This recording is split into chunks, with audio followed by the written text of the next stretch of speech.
See, as far as cases are concerned, as students have to do about 300 plus cases in 2 years, when they come in here in the first term itself, we have a separate subject or a course for them, which is titled as Learning Through Case Method. It is a subject by itself. So each student is taken through the process of reading cases, noting down the facts,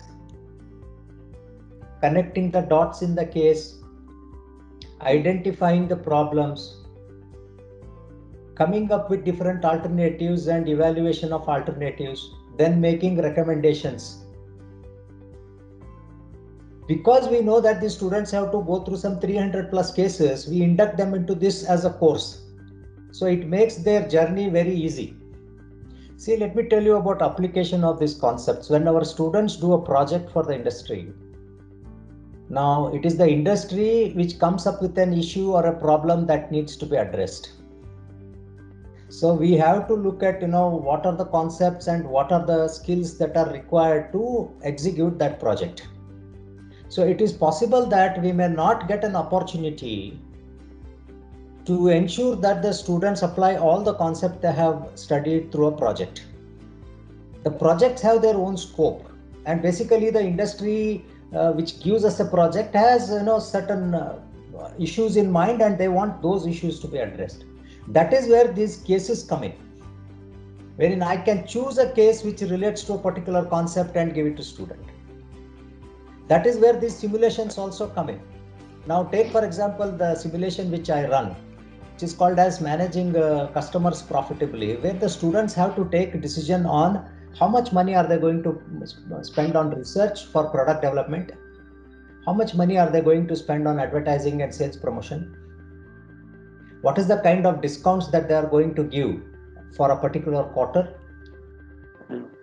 what is the type of channel where they will be selling, either through direct sales or through their own sales force. These are the decisions they make. And the simulation ultimately tells this person at the end of the quarter whether his decisions have proved to be profitable or no. Ultimately the indication is profit. So we have projects, our students do projects. See, let me tell about an initiative called Omega. We have a lot of companies here, the small scale companies, they have certain problems, they approach us and our students in groups take up those problems. So that is one avenue where they do projects. And of course, we also have this 2-month project at the end of their first year where they go and take up projects in companies all over India. They spend 2 months there. We also have another initiative which is basically on sustainability and environment, right?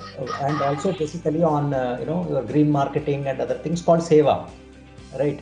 Now this is where our students actually take up projects in local areas, and these projects are socially relevant projects, right? But each of these projects have their objectives. So definitely some concepts will be required to be applied there, but not all.